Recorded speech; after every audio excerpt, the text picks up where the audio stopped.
नमस्कार, मैं हूं राम प्रकाश राय। महाराष्ट्र की सियासत इन दिनों लगातार जो है उसमें नए नए मोड़ आ रहे हैं, नए नए समीकरण देखने को मिल रहे हैं।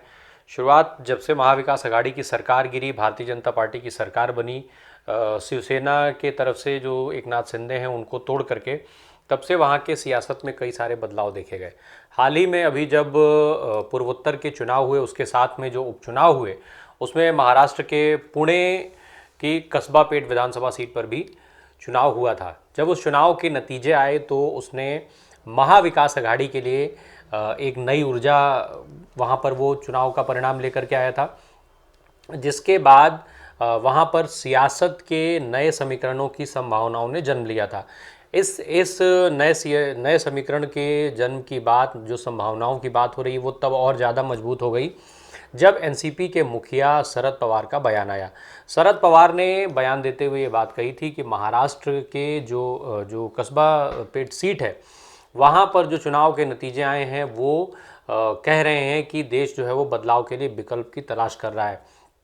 शरद पवार ने अपने बयान में ये बात कही थी कि देश जो है, देश में कई ऐसे राज्य हैं जहाँ पर भारतीय जनता पार्टी नहीं है। कई जगहों पर जो है उन्होंने इसका नाम, कई राज्यों का उन्होंने उदाहरण दिया था। उन्होंने साफ तौर पर ये बात कही कि लोग जो है वो विकल्प पर विचार करना लोगों ने शुरू कर दिया है। साथ ही साथ ये भी महत्वपूर्ण है कि ये बात खुद शरद पवार ने ही कही थी, और शरद पवार जो है वो जब बोलते हैं तो निश्चित तौर पर उनकी बातों को जो है वो विशेष महत्व दिया जाता है। शरद पवार राजनीतिक के ऐसे दिग्गज हैं जो जब भी बोलते हैं तो कुछ अलग बोलते हैं, और जब वो बोलते हैं तो उस बोलने के कुछ मायने होते हैं। ऐसे में शरद पवार का ये कहना कि देश जो है वो विकल्प पर विचार कर रहा है, बदलाव की तैयारी शुरू हो चुकी है, ये खासा महत्वपूर्ण हो जाता है। उधर दूसरी तरफ शिवसेना का नाम और शिवसेना का जो चुनाव चिन्ह है वो छीने जाने के बाद उद्धव ठाकरे भी लगातार केंद्र की सरकार पर हमलावर हैं। वो ना केवल केंद्र सरकार बल्कि प्रधानमंत्री नरेंद्र मोदी और भारतीय जनता पार्टी पर भी खूब खुल करके हमले कर रहे हैं। इसी क्रम में बीते रविवार को भी जो है उन्होंने आरएसएस और बीजेपी दोनों पर हमले किए थे। जम करके हमला उन्होंने तब बोला था जब महाराष्ट्र की रत्नागिरी में वो एक रैली को संबोधित कर रहे थे। उस समय उन्होंने आज़ादी को लेकर के सवाल उठाया था। उन्होंने कहा था कि जो विचारधारा है भाजपा और आरएसएस की, उसके अगेंस्ट में उन्होंने ये बात पूछा था कि क्या देश को आज़ादी जो है वो गौमूत्र छिड़क करके मिला है। हालांकि इस पर फिर भारतीय जनता पार्टी की तरफ से कपिल मिश्रा का बयान भी आया था। उद्धव ठाकरे ने जो बात कही थी उसमें ये कहा था कि क्या गौमूत्र छिड़क करके हमारे देश को आज़ादी मिल गई थी, क्या ऐसा हुआ था कि गौमूत्र छिड़का गया और हमें आज़ादी मिल गई? ऐसा नहीं हुआ था, बल्कि स्वतंत्रता के लिए सेनानियों ने बलिदान दिया था और तब जाकर के हमें आज़ादी मिली थी। भारतीय जनता पार्टी की तरफ से भाजपा के नेता कपिल मिश्रा ने मोर्चा संभाला। उन्होंने ट्वीट करते हुए लिखा उद्धव ठाकरे के लिए कि आदरणीय उद्धव ठाकरे जी, गौमूत्र पर आपकी टिप्पणी जो है वो आपके परिवार की जो परंपराएं हैं उसके विपरीत है। आप एक स्वाभिमानी हिंदू पिता के बेटे रहे हैं, तो इन सब चीज़ों पर मत जाइए, इस रास्ते पर मत जाइए। ये रास्ता जो है वो अपयश का है, अपमान का है। इस तरीके की चीज़ें उनकी तरफ से जो है वो कही गई थी।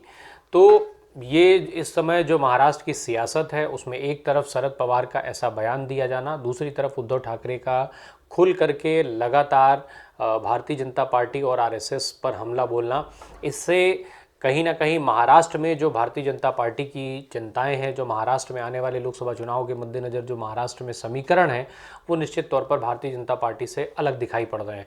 पूर्वोत्तर राज्यों में जब चुनाव हुए तो पूर्वोत्तर राज्यों के नतीजों के साथ साथ जो महाराष्ट्र की इस सीट से जो परिणाम आया वो कम से कम यही बताता है। दरअसल इसलिए ऐसा क्योंकि जिस सीट की हम बात कर रहे हैं, जो कस्बा पेट की विधानसभा सीट है, वो सीट लंबे समय से भारतीय जनता पार्टी के कब्जे में थी।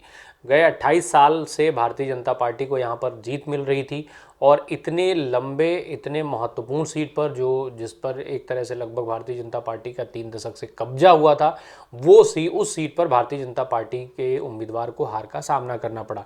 इस सीट पर जो है वो कांग्रेस के, जो महाविकास आघाड़ी के साझे उम्मीदवार के तौर पर कांग्रेस पार्टी के उम्मीदवार थे रविंद्र दांगेकर, वो वहाँ से चुनाव जीतने में कामयाब रहे। यानी लगभग 3 दशक 28 सालों के बाद भारतीय जनता पार्टी के हाथ से ये सीट निकली। तो इसके नाते महाविकास आघाड़ी का आत्मविश्वास जो है वो बढ़ा। और निश्चित तौर पर महाविकास आघाड़ी की तरफ से अब ये देखा जाने लगा कि महाराष्ट्र में ये इसको एक बड़े बदलाव के तौर पर देखा जाने लगा, और ये माना जाने लगा कि जो है वो यहाँ पर लोग जो वर्तमान में केंद्र में सरकार है उस सरकार की नीतियों से अब मुंह मोड़ रहे हैं, उस सरकार की नीतियों से दूर जा रहे हैं, और इसीलिए उन्होंने भारतीय जनता पार्टी को समर्थन न देकर के कांग्रेस को समर्थन दिया। यानी ये कि महाराष्ट्र में बदलाव की एक बयार शुरू हुई है, लोगों ने अब भाजपा का विकल्प जो है वो तलाशना शुरू कर दिया है। तो ऐसे में भारतीय जनता पार्टी के विकल्प की तलाश के तौर पर कांग्रेस को वहाँ पर जीत मिली।